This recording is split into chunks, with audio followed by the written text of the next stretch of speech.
ఓం సాయిరామ్. శ్రీ సచ్చిదానంద సమర్థ సద్గురు సాయినాథ్ మహారాజ్కి జై. సాయిబాబా సన్నిధిని వీక్షించుచున్న సాయి బిడ్డలందరికీ నా హృదయపూర్వకమైన నమస్కారములు. ఎలా ఉన్నారు ఫ్రెండ్స్? అందరూ బాగున్నారు కదూ? మన సాయినాథుని దయ వలన అందరూ బాగున్నారని, బాగుండాలని మనస్ఫూర్తిగా బాబావారిని కోరుకుంటూ ఈరోజు వీడియో స్టార్ట్ చేస్తూ ఉన్నాను. అయితే మనం మార్నింగ్ లేవగానే గుడ్ మార్నింగ్ బాబా అని చెప్పుకుంటాము. ఈవినింగ్ పడుకునే అప్పుడు కూడా గుడ్ నైట్ బాబా అని చెప్పుకొని అలవాటుని మన లైఫ్లో చేసుకుందామండి. రోజు మొత్తం బాబా ఐ లవ్ యూ అని చెప్పుకుంటూ మనం బాబావారిని ఇప్పుడు తలుచుకుంటూ అలాగ బాబా స్మరణలో మనం ముందుకు సాగాలండి. అయితే మీకు మీ వీడియో అందరికీ సబ్స్క్రైబ్ చేసుకోమని నేను ఒక చిన్న మెసేజ్ అయితే పోస్ట్ చేశాను ఫ్రెండ్స్. దాన్ని చూడండి. దీంట్లో ఇప్పుడు బాబావారి వీడియోలోకి తొందరగా వెళ్ళిపోదామండి. సన్మార్గంలో నడిచే వారి కోరికలు భగవంతుడు తప్పకుండా తీరుస్తారు. దైవం ఎప్పుడు బాబావారిని నమ్ముకున్న తన బిడ్డలను చీకటిలో అసలు వదిలివేసే ఇదే లేదండి. ధర్మ మార్గంలో నడుస్తూ భగవంతుని ఆశ్రయించి ఆయనకు సేవ చేస్తున్నట్లు భావిస్తూ సాటి ప్రాణులకు సేవ చేస్తే బాబావారు మన కోరికలను తప్పక నెరవేరుస్తారు. అయితే ఎలాంటి కోరికలు తీరుస్తారు అంటే, ఇతరులకు హాని కలిగించే విధంగా స్వార్థంతో కూడుకున్న కోరికలను దైవం ఎప్పుడు మన్నించరు అన్నమాట. మన కోరిక మనకే చేటు చేస్తుందా అన్నా కూడా బాబావారు దానికి ఒప్పుకోరు. న్యాయమే కదా మరి. పసిబిడ్డ నిప్పుతో ఆడుకుంటాను అని మారం చేస్తుంది, తల్లి ఒప్పుకోగలదా? ఒప్పుకోదు. అలాగే మన బాబావారు మనకి ఆ కోరిక కరెక్ట్ కాదు అనుకుంటే ఖచ్చితంగా దాన్ని ఒప్పుకోరు. భగవంతుడు కూడా అంతే కదా మరి. కానీ మనస్సులో చెడు భావన లేకుండా ఎవరికి కీడు చేయని ఏ కోరికనైనా సరే మన బాబావారు తప్పక తీరుస్తారు. బాబావారు ఎప్పుడు కూడా తన బిడ్డలు నొచ్చుకుంటే చూడలేరండి మరి. అంతేకాదు, మనం కోరుకున్నవే కాక ఇంకా మనకు ఏమి కావాలో మనము అడగకుండానే మనకు ఇస్తారు. కోరికలు తీర్చమని అర్థించేదానికన్నా కూడా భక్తిని పెంచుకుని ముక్తిని ప్రసాదించమని ప్రార్థించే వారికే బాబావారి కృప త్వరగా లభిస్తుంది. అందుకు మనం చేయవలసింది సన్మార్గంలో నడిచి మన కోరికలను బాబావారు తప్పకుండా తీరుస్తారు. దానికి ఆ కృపని మనం పొందాలి అంటే అందుకు మనం చేయాల్సింది ఏంటి? ముందు మనలోని చెడు భావాలను తొలగించుకోవాలి. నిర్మలమైన మనస్సుతో బాబా సేవలో నిమగ్నమైతే మన కోరికనే అసలు కోరనవి కూడా మంచివన్నీ మనకి ఎన్నో ప్రసాదిస్తారు మన బాబావారు. మనకి ఏదైనా కోరిక తీరకపోయిందనుకోండి, అది మనకు మంచిది కాదు కాబట్టే బాబావారు నెరవేర్చలేదు అని మనం అర్థం చేసుకోవాలి. అడగకుండానే వరాలిచ్చే మన బాబావారు మన వెంటే ఉన్నప్పుడు మనం ప్రత్యేకంగా అడగవలసిన అవసరం ఉందా? అసలు అవసరమే లేదు. అయితే మనం ఈరోజు లైవ్ అండి. మధ్యాహ్నం బాబావారి దర్శనం చూస్తున్నాం. మార్నింగ్ రోజు బాబావారి పాదాలకు అభిషేకం చేస్తూ ఉంటే మనం చూసేవాళ్ళం కదా. అయితే ఈరోజు ఏకాదశి అయితే చాలా బాగా బాబావారికి పొద్దున పెద్ద తులసిమాల కూడా వేశారు. ఇప్పుడు మధ్యాహ్న ఆరతి అయిన తర్వాత లైవ్ మీరు చూస్తున్నారు. ఇప్పుడు చూడండి ఎంత బాగున్నారో బాబావారు. తులసిని ఎక్కువ మాలల్లో యాడ్ చేయడం జరిగింది. పారాయణ దుఃఖహేతువులైన వ్యక్తిత్వపు పరిమితులను దాటించి అన్ని పరిమితులకు పరమైన ఆనందాన్ని అందించి పరాయణత్వాన్ని కలిగించేదే పారాయణ. ఒకానొక మహత్తర అంశాన్ని కూలంకషంగా అధ్యయనం చేసి అపారమైన దాని తత్వాన్ని ఆకళింపు చేసుకునే సాధనం పారాయణ. సద్గురు దివ్య పాదాలను హృదయంలో ప్రతిష్ఠించుకుని భక్తి రాగరంజితమైన మనస్సు అనే కుంకుమతో ఆ పాదాలకు పారాయణ చేయడమే పారాయణ. మరి చేద్దామా పారాయణి? శ్రీ సాయి సచ్చరిత్ర 5వ అధ్యాయము. శ్రీ గణేశాయ నమః, శ్రీ సరస్వత్యై నమః, శ్రీ గురుభ్యోం నమః, శ్రీ కులదేవతాయ నమః, శ్రీ సీతారామచంద్రాభ్యాం నమః, శ్రీ సద్గురు సాయినాథాయ నమః. ఇప్పుడు పూర్వ అనుసంధానము. బాబా షిరిడీలో గుప్తమై చాందు పాటీలతో మరలా షిరిడీకి వచ్చిన కథను వినండి. బాబా స్వయంగా నీరు మోసి తోటను పెంచడం, గంగగీరాది సాధువుల సమ్మేళనం మొదలగు పావన కథలోని విశేషాలను వినండి. కొంతకాలం వరకు గుప్తంగా ఉన్న రత్నం వలె బాబా మహమ్మదీయుల పెళ్లివారితో పాటు మరలా షిరిడీలో ప్రవేశించారు. వారి రాకకు ముందే దేవీదాసు అక్కడుండేవాడు. తరువాత జానకీదాసు బైరాగి కూడా అక్కడ ఉండడానికి వచ్చాడు. ఇదంతా ఎలా సంభవించింది సవిస్తరంగా చెబుతాను. శ్రోతలు సావధానులై శ్రద్ధగా వినండి. ఔరంగాబాదు జిల్లాలోని ధూప్ అనే చిన్న గ్రామంలో చాందు పాటీలు అనే మహమ్మదీయ భాగ్యశాలి ఉండేవాడు. అతడు ఔరంగాబాదులో పర్యటిస్తూ ఉండగా అతని గుర్రం ఒకటి తప్పిపోయింది. 2 నెలలు దాని జాడ తెలియలేదు. ఇక ఏమి లభిస్తుంది అని పాటీలు పూర్తిగా నిరాశ చెందాడు. గుర్రం గురించి చాలా దుఃఖించాడు. గుర్రపు జీనును భుజాన వేసుకుని తిరుగుదారి పట్టాడు. ఔరంగాబాద్ నుండి 4.5 కోసుల దూరం ముందుకు వెళ్ళగా అక్కడ మామిడి చెట్టు క్రింద ఈ రత్నం కనిపించారు. వారి తలపై టోపీ, శరీరము పైన కఫిని, చంకలో చటకా ఉన్నాయి. వారు పొగాకు నలిపి గొట్టంలో నింపి చిలుము తయారు చేశారు. అక్కడ ఆశ్చర్యకరమైన విచిత్రం జరిగింది. చాందు పాటీలు దారిన వెళుతూ ఉండగా ఆ ఫకీరు అతనిని పిలిచినట్లు విన్నాడు. ఒరే బాబు, నీడలో కూర్చుని చిలుం పీల్చి ముందుకు వెళ్ళు అని అన్నారు. ఆ ఫకీరు ఈ జీను ఎక్కడిది అని ప్రశ్నించారు. ఇది తప్పిపోయిన నా గుర్రానిది అని పటేలు చెప్పాడు. వెళ్ళి ఆ కాలువ దగ్గర వెతుకు అని ఫకీరు చెప్పారు. వెంటనే అక్కడ గుర్రం దొరికింది. చాందు పాటీలు ఆశ్చర్యపోయాడు. అవలియా లభించారు. వీరి చర్యలకు అంతులేదు. వీరిని మానవులని అనలేం అని పాటీలు మనసులో అనుకున్నాడు. తరువాత అతడు గుర్రాన్ని తీసుకుని తిరిగి ఫకీరు ఉన్న చోటుకు వచ్చాడు.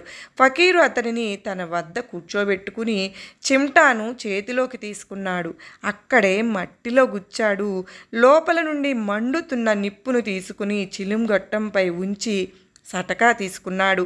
ఆ సమీపంలో గుడ్డ ముక్క తడపడానికి నీరు ఎక్కడా లేదు. సటకా చేతిలోకి తీసుకుని నేలపై కొట్టగా వెంటనే నీరు పైకి వచ్చింది. దానితో గుడ్డను తడిపి నీటిని పిండేసి చిలుంగొట్టానికి చుట్టాడు. తను పీల్చి పటేలుకు కూడా ఇచ్చాడు. పటేలుకు మతిపోయింది. నాతో వచ్చి మా గృహాన్ని పావనం చేయండి అని ప్రార్థించాడు. లీలా విగ్రహదారులైన బాబా పటేలును అనుగ్రహించారు. ఆ మరునాడు పటేలు గ్రామానికి వెళ్ళి అతని ఇంట కొంతకాలం బస చేసిన తరువాత షిరిడీకి మళ్ళా వచ్చాడు. ఈ చాంద్ పాటీలు ధూప్ గ్రామానికి అధికారి. అతని భార్య యొక్క మేనల్లునికి షిరిడీలో సంబంధం కుదిరింది. యుక్త వయసు రావడం వల్ల చాంద్బాయి పాటీలు భార్య మేనల్లునికి షిరిడీలోని వధువుతో లగ్నం నిశ్చయమైంది. గుర్రపు బండ్లు వెంట పెండ్లివారు షిరిడీకి బయలుదేరారు. చాంద్బాయి పైన ప్రేమతో బాబా కూడా పెళ్లివారితో కలిశారు. లగ్నం అయిపోయింది. పెళ్లివారు వెనక్కు వెళ్ళిపోయారు. కానీ బాబా ఒక్కరే షిరిడీలో ఉండిపోయారు. ఉండడం అక్కడే ఉండిపోయారు. అలా షిరిడీ భాగ్యం ఉదయించింది. సాయి సనాతుల అవినాశి. వారు హిందువు కాదు, ముసల్మాను కాదు. జాతి గోత్రాలు కులగోత్రాలు లేని రూపం. ఆత్మజ్ఞానం వారి స్వరూపం. సాయి సాయి అని ప్రజలు అంటారు. అయితే అది వారి పేరా? రండి సాయి అని వారిని బహుమాన పురస్సరంగా సంబోధించినదే అది. ఖండోబా దేవాలయం వద్ద మహల్సాపతి పొలంలో పెళ్లివారితో మొదట బాబా దిగిన రోజే ఈ పేరు వచ్చింది. అది మొదట మహల్సాపతికి చెందిన పొలం. తరువాత అది అమీన్ బాయిది అయింది. పెళ్లివారు ఇక్కడే మర్రి వృక్షం కింద దిగారు.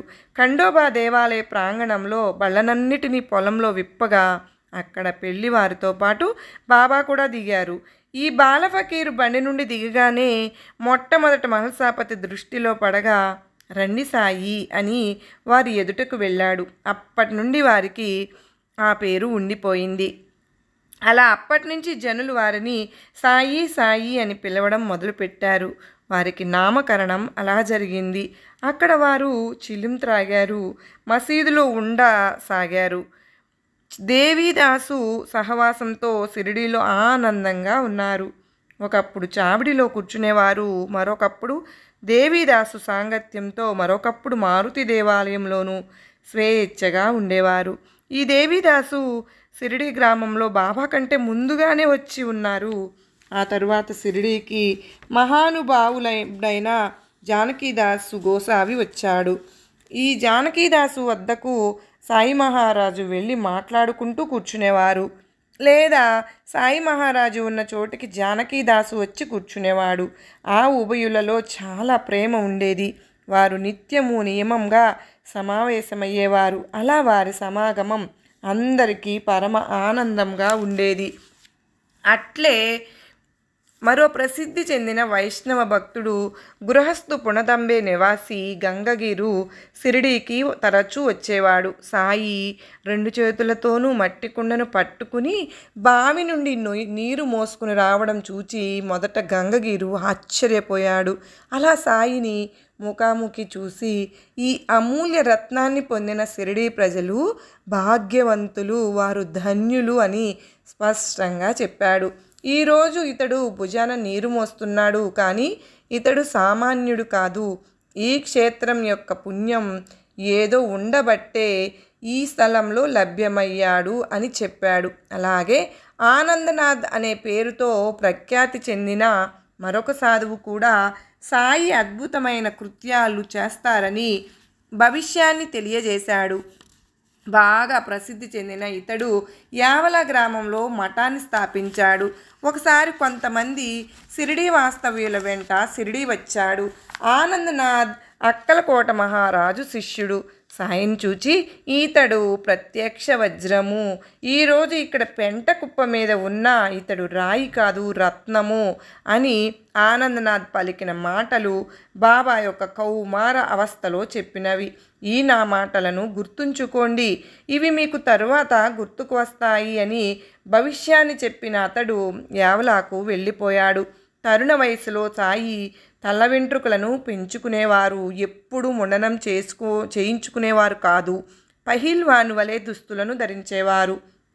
రహతాకు వెళ్ళినప్పుడు బంతి మరియు జువ్వి మొక్కలను తెచ్చి బంజరు భూమిలో స్వహస్తాలతో నాటి వానికి నియమంగా నీరు కూడా పోసేవారు. వారి భక్తుడు వామన తాత్య ప్రతిరోజు వారి కోసం 2 పచ్చి కుండలను ఇవ్వగా బాబా తమ చేతులతో నీరు పోసేవారు. ఆ కుండలతో బావి నుండి నీరు తమ భుజంపై మోసుకుని వచ్చి మొక్కలకు పోసి సూర్యుడు అస్తమించాక కుండలను తీసుకుని వెళ్ళి వేప చెట్టు క్రింద ఉంచేవారు. అవి పచ్చివి అవడం చేత క్రింద పెట్టిన వెంటనే అక్కడికక్కడే పగిలిపోయేవి. మరునాడు తాత్య మరో 2 క్రొత్త కుండలను ఇచ్చేవాడు. కాలిన కుండ కొన్నాళ్ళు పాటు విలువ ఉంటుంది, కానీ బాబాకు పచ్చివే కావాలి. కుమ్మరి వానికి శ్రమ లేకుండా కాలని కుండలనే తీసుకుని వాని విలువను ముందుగానే చెల్లించేవారు. ఈ విధంగా 3 సంవత్సరాలు శ్రమపడగా ఎందుకు పనికిరాని ఆ స్థలంలో ఉద్యానవనం తయారయ్యింది. ఆ స్థలానికి మంచి యోగం పట్టింది. ఇప్పుడు ప్రజలు ఆ భవనాన్ని ఉపయోగించుకుంటున్నారు. ఇక్కడే వేప చెట్టు క్రింద బాయి అని ఒక భక్తుడు అక్కలకోట స్వామి యొక్క పాదుకలను సాధకులు పూజించాలనే ఉద్దేశంతో స్థాపించాడు. అతడు తన ఉపాస్య దైవమైన అక్కలకోట స్వామి సమర్థ పటాన్ని నిత్యము నియమనిష్టలతో పూజించేవాడు. అక్కలకోట వెళ్ళి స్వామివారి పాదుకలను దర్శనం చేసుకోవాలని, భక్తితో పూజ ఉపచారాలను సమర్పించుకోవాలని అతనికి సంకల్పం కలిగింది. ముంబై నుండి బయలుదేరాలని ప్రయాణానికి సిద్ధం చేసుకుని అక్కడికి ఆ మన్నాడు వెళ్ళాలన్న నిశ్చయం మారి షిరిడీ మార్గం పట్టాడు. కారణం, అతడు ప్రయాణం అవ్వాలని తలచిన ముందు రోజు అతనికి స్వప్నంలో ప్రస్తుతం నా స్థానం షిరిడీలో, నీవు అక్కడికి వెళ్ళు అని స్వామి సమర్థ ఆజ్ఞాపించారు. వారి ఆజ్ఞను శిరస వహించి ముంబై నుండి ప్రయాణమై షిరిడీ వెళ్ళి అక్కడ 6 నెలలు ఆనందంగా గడిపే భాగ్యాన్ని పొందాడు. పూర్ణ నిష్ఠావంతుడైన బాయి తనకు కలిగిన ఈ దృష్టాంతం చిరస్మరణీయంగా ఉండాలని వేప చెట్టు క్రింద ఆ పాదుకలను స్థాపించాడు. శకా సంవత్సరం 1834లో శ్రావణ మాసం శుక్లపక్ష పర్వకాలంలో స్వామి పాదుకలను వేప చెట్టు క్రింద భక్తి ప్రేమలతో స్థాపించారు. ఒక శుభముహూర్తాన దాదా కేల్కర్ చేతుల మీదుగా విధి విధానాలతో శాస్త్రోక్తంగా ఉపాసని మహారాజ్ స్వయంగా పాదుకలను స్థాపింపజేశారు. తరువాత ఈ పాదుకల పూజ్య అవస్థను బ్రాహ్మణుడైన దీక్షిత్తు చేసేవాడు. ఇతర ఏర్పాట్లను సగుణమేరు చూసేవాడు. ఇది పాదుకుల కథ.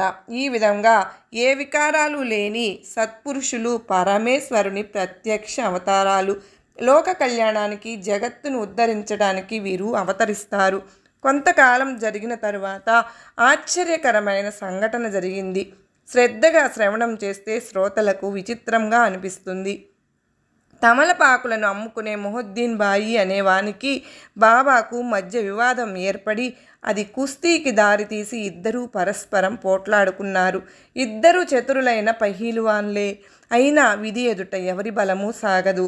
బలవంతుడైన మొహద్దీన్ చేతుల్లో బాబా పరాజితులయ్యారు. అప్పటి నుండి నిశ్చయించుకుని బాబా తమ దుస్తులను మార్చేశారు. లంగోటీ కట్టుకుని కఫ్నీని తొడుక్కునేవారు. తలకు రుమాలను చుట్టుకున్నారు. వారికి కూర్చోవడానికి ఆసనం గోనెపట్ట, పడుకోవడం కూడా గోనెపట్ట పైనే. పాత చింకీ గుడ్డలను ధరించి వానితోనే సంతృప్తి చెందేవారు. మహారాజు పదవి కంటే పేదరికం శ్రేష్టం. పేదరికం అసలైన రాజరికం. ఐశ్వర్యం కంటే పేదరికం 1,00,000 రెట్లు శ్రేష్టం. అల్లాబాయి పేదల బంధువు అని బాబా ఎల్లప్పుడూ అంటూ ఉండేవారు. గంగాగీరు కూడా ఇలాంటి స్థితిలోనే లోనయ్యాడు. అతనికి కుస్తీలపై ఎంతో మోజు. ఒకసారి కుస్తీ పడుతూ ఉండగా అతనికి వైరాగ్యం కలిగింది. యోగ్యమైన సమయం సమీపించింది. ఒక సిద్ధ పురుషుని వాణి పలికింది, దేవునితో ఆడాలి, అలా ఆడుతూ శరీరం అరిగిపోవాలి. అతడు కుస్తీ పడుతుండగా అనుగ్రహ రూపమైన ఈ వాణి అతని చెవులలో పడింది. అంతే, ప్రపంచానికి తిలోదకాలు వదిలి అతడు పరమార్థ సాధనలో పడ్డాడు. పునాతంబే సమీపంలో గోదావరి నది యొక్క ఉభయ ప్రవాహాల మధ్య ఇతని మఠం ఉంది. ఇతని సేవకై శిష్యులు కూడా ఉన్నారు. సాయిబాబా ఏదైనా సరే అడిగే వాటికే జవాబు ఇచ్చేవారు. వారెప్పుడు స్వయంగా ఎవరితోనూ మాట్లాడేవారు కాదు. పగలు వేప చెట్టు క్రింద కూర్చునేవారు. ఒక్కొక్కప్పుడు గ్రామ శివారులో ఉన్న కాలువ దగ్గర తుమ్మ చెట్టు క్రింద నీడలో కూర్చునేవారు.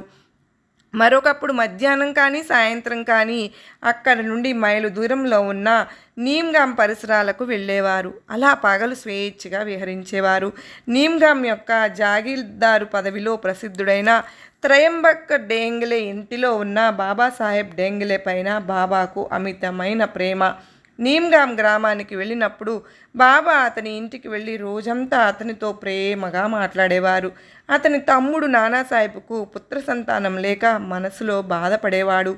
మొదటి భార్యకు సంతాన యోగం లేకపోవడం వల్ల ద్వితీయ వివాహం చేసుకున్నాడు. అయినా విధి తప్పించుకోలేనిది. దైవ నిర్ణయం అగాధం. అతనిని బాబాసాహెబ్ దర్శనానికి పంపాడు. బాబా యొక్క ఆశీర్వాద అనుగ్రహాలతో నానాకు పుత్ర సంతానం కలిగింది. ఆ తరువాత సాయిబాబా దర్శనానికి జన సముదాయం గుంపులు గుంపులుగా రాసాగారు. సాయి యొక్క కీర్తి అలా అభివృద్ధి అవుతూ వారి విషయం అహ్మద్నగర్ వరకు పాకింది. అక్కడి ప్రభుత్వ కార్యాలయానికి ఇతడు సాయి సమర్థుని కార్యాలయానికి నానాసాహెబ్ తరచూ వస్తూ ఉండేవాడు. అక్కడే చిదంబర కేశవ్ ఆ జిల్లా కలెక్టర్ వద్ద కార్యదర్శిగా ఉండేవాడు. ఇతడు సాయి సమర్థుని దర్శనానికి భార్య బిడ్డలను బంధుమిత్రులను వెంట పెట్టుకుని రమ్మని నానాకు ఉత్తరం రాశాడు. ఈ విధంగా షిరిడీకి ఒకరి వెనుక ఒకరు అనేకులు రాసాగారు. దాంతో బాబా యొక్క లౌకిక పరివారం కూడా పెరిగింది.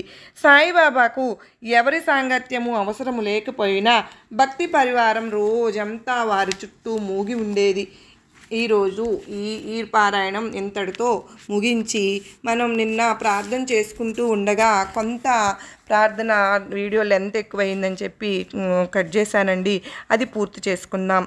అయితే పద్మం వికసిస్తున్న సూర్య దర్శనం లేకుండా అని అనుకున్నాం కదా. ఓ సూర్యుడా, నీ అనుగ్రహపు వెలుగును కృమ్మరించి ఈ దీనురాలిని ఉద్ధరించు. ఓ ప్రేమస్వరూప సాయినాథ, నీవెవరో కూడా ఎరుగను. నన్ను కరుణతో వశపరుచుకుని ప్రేమ లేని నా హృదయంలో నీ ప్రేమను రగిల్చి ఇప్పుడు వదిలివేశావు. నీవు నన్ను ప్రేమతో నింపి అక్కున చేర్చుకోవేమిటి? విరహాగ్ని నన్ను దహించి వేస్తుంది. మైనంలా కరిగిపోతున్నాను. ఇట్లా నీ ఈ బిడ్డ అంతం కావలసిందేనా? అటువంటప్పుడు నీ భక్తిని నాలో ఎందుకు మేల్కొల్పాలి? ఓ నా తండ్రి, నేను నీకోసం అంతం కావడమే నీకు వినోదమైతే అట్లాగే కానియ్యి. అదే నాకు 10,000. ప్రేమ నుండి ఉద్భవిస్తున్న ఓ ఆనందమూర్తి, భక్తుల హృదయాలలో పొంగుతున్న ఓ అమృతజరి, శరణార్థుల స్వర్గధామమా, నీ సంకల్పమే నెరవేరుగాక. ఓ సమస్త జీవుల్లారా, నేను ఒక క్రొత్త దివ్య అయస్కాంతాన్ని కనుగొన్నాను. అదేమి అద్భుతమో, దీన్ని ఒక్కసారి స్మరించారా? అది మనల్ని వలగొని సకలేంద్రియ చలనాన్ని ఆపి తనకు అభిముఖంగా త్రిప్పి లోపలికి హృదయంలోనికి ఈడ్చి పక్వం చేసి మింగివేసి తన మాదిరి మరో అయస్కాంతంగా మార్చివేస్తుంది. తస్మాత్ జాగ్రత్త, ఈ జీవహంతకుడు ఎక్కడో లేడు, మన హృదయంలోనే పొంచి ఉన్నాడు. ఆయన ఎవరో కాదు, సద్గురు సాయినాథుడు. నా మాదిరిగా అందరూ నిన్ను భగవంతుడని భావించి పూర్ణాహుతి అయిపోయారు. ఓ జీవభార వాహకుల్లారా, బ్రతుకు మీద రోసి ఆత్మహత్య తెగిస్తున్న నిరాశ జీవుల్లారా, మరణించడానికి అసాధారణమైన మందు మన చెంతనే ఉంది. దీని శక్తి పరమ అద్భుతం. దీనిని ఒక్కసారి స్మరిస్తే చాలు, మనల్ని చంపకుండానే చంపుతుంది. చావు పుట్టుకలకు కారణమైన అహంకారం నశిస్తుంది. ఆ శక్తి మరేదో కాదు, శ్రీ సద్గురు సాయినాథుడే కదండి. ఇలా మనం ప్రార్థన చేసుకుని బాబావారి స్మరణలో ప్రతిరోజు మనం బాబావారి సన్నిధిలో ఇలా ప్రార్థన చేసుకుంటూ ఇలా ముందుకు వెళ్ళాలని కోరుకుంటూ, ఈ వీడియో మీకు నచ్చినట్లయితే లైక్ చేయండి, సబ్స్క్రైబ్ చేయండి. సర్వే జనా సుఖినో భవంతు.